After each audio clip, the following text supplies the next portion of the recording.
Flyover था, वो शीला दीक्षित जी ने 422 करोड़ में उसका पैसा तय किया।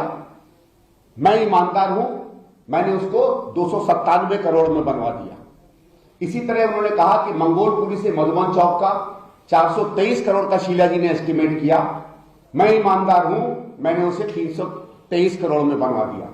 उसी तरह विकासपुरी से मीराबाग में 560 करोड़ का था, 460 करोड़ में बनवा दिया। ऐसे करके इन्होंने 5-7 बड़े उदाहरण दिए और बार बार हमारे मुख्यमंत्री जी इनका उदाहरण देते हैं। और मैं आपके सामने वो डेटा प्रस्तुत करना चाहता हूं जो पीडब्ल्यूडी की वेबसाइट से हम लोगों ने उतारा है, जो इसके आंकड़ों की सत्य की हकीकत आपके सामने रख देगा। वो देखते हैं साहब, जो इन्होंने नंबर बताए थे, मधुबन चौक से मुकरबा चौक 422 करोड़ का। थोड़ा सा सुनिएगा, अपने आप पूरी चीज आपके सामने स्पष्ट हो जाएगी। एक प्रिलिमिनरी एस्टीमेट बनता है 422 करोड़ का, ठीक कहते हैं केजरीवाल जी कि एस्टीमेट बना, ये बना जून 2012 में। उसके बाद कैबिनेट का एक डिसीजन आता है जो टेक्नोलॉजी को चेंज करता है और टेंडरिंग होती है 22 मार्च 2013 को 22032013 टेंडरिंग होती है 280 करोड़। यानी पैसा केजरीवाल जी ने नहीं बताया, पैसा शीला जी की सरकार में बनता है। मैं मानता हूं आप कह सकते हैं सरकार ने पैसा बताया था, लेकिन यह कहना कि केजरीवाल ने पैसा बताया था, अगर झूठ नहीं है तो आप शब्द बताइए, इसके लिए हम कौन सा शब्द इस्तेमाल कर सकते हैं। उसी तरीके से आजादपुर से प्रेमबरी पुल, उसका प्रीलिमिनरी एस्टीमेट जून 2012 में होता है, 247 करोड़ का डीपीआर बनता है। इसका टेंडरिंग होती है फरवरी 2013 में और टेंडरिंग की अमाउंट आती है 182 करोड़ और इसमें ये क्लेम करते हैं कि इन्होंने पैसा बचाया। उसी तरीके से मंगोलपुरी से मधुबन चौक डीपीआर बनता है 19/6/2012 को, एस्टीमेट होता है 423 करोड़ का, टेंडरिंग होती है 19/3/2013 को, टेंडरिंग का अमाउंट होता है 290 करोड़ और उसमें पैसा बचता है। ये शब्द जो है मैं पूछना चाहता हूं ना, अगर आपने पैसा बताया था तो सच्ची में आप बताते ना, आप ट्रूथ बताते ना।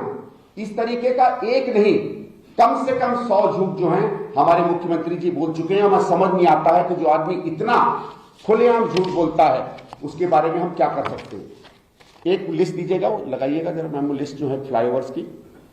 इनका आपने देखा होगा, अभी ये आंकड़े देते हैं कि हमने 32 या 36 फ्लाईओवर दिल्ली में बनाए हैं। ये एक फ्लाईओवर की लिस्ट है।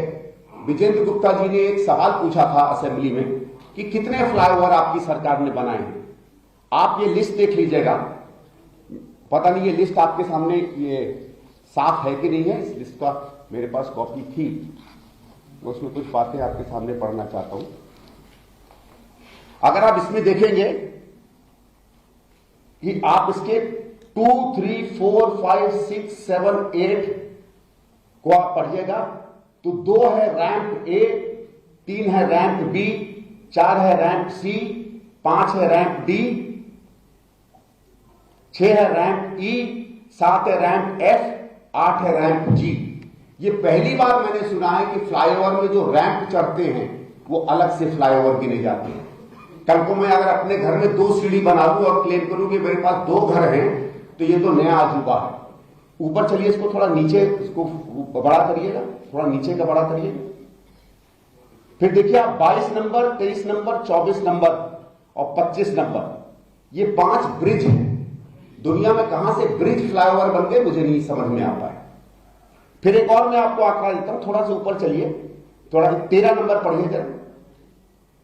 13 है elevated corridor Madhuban Chowk to Mukarba Chowk. उसके बाद आप देखिएगा फ्लाईओवर दिए हैं at Bhalswa, at Burari, at Mukundpur, Libaspur, at Jagatpur and Libaspur bridge.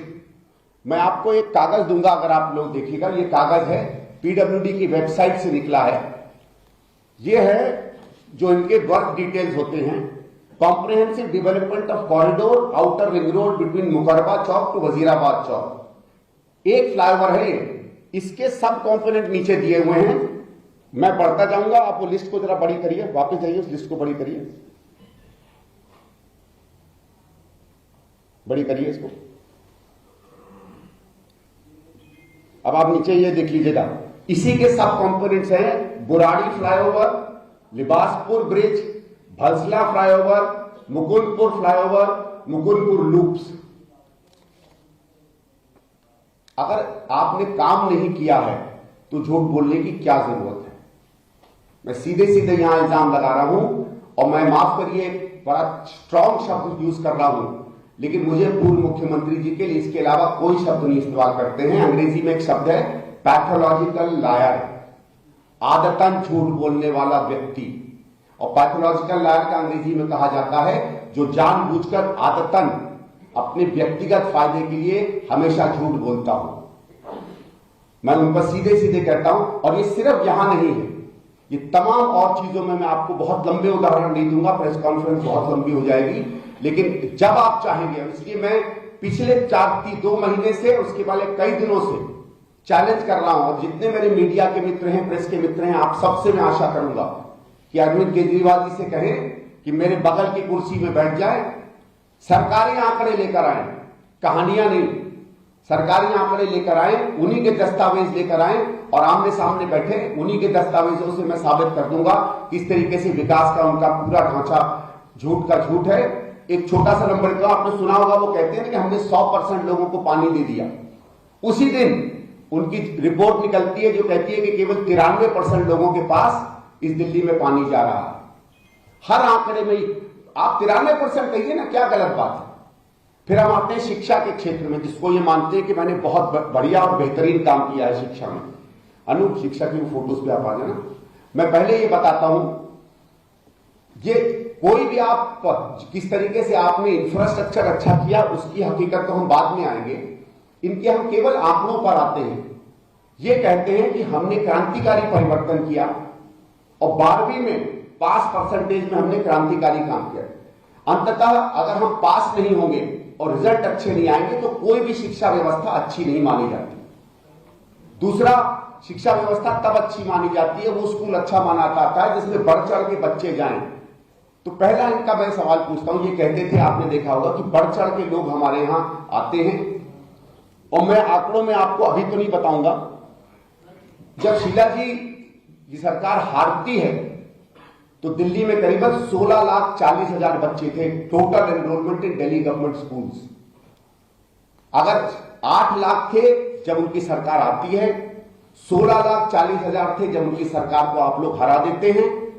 उसके बाद 10 साल बाद शिक्षा में क्रांति होती है। उस समय तो जैसे क्रांति नहीं हुई। इसको रोक लीजिए, इसको बेटा भी रोक लीजिए, बाद में कर लीजिए। और आज के समय में 17 या 18 लाख के करीब कुल बच्चे हैं। अगर शीला जी की या कांग्रेस सरकार की गति से एनरोलमेंट बढ़ी होती तो आज 22 से 23 लाख बच्चे होते। यानी अगर आप सिंपल आंकड़ों में जाएंगे तो 4 से 5 लाख बच्चे आज हमारी सरकार के स्कूलों में कम है। ये कौन सी क्रांति है, कोई मुझे बताना चाहेगा? 64% था 1998 में 12वीं का परसेंटेज पास। 2013 में ये बढ़ के हो जाता है 89%, यानी 15 साल में 25% बढ़ावा होता है।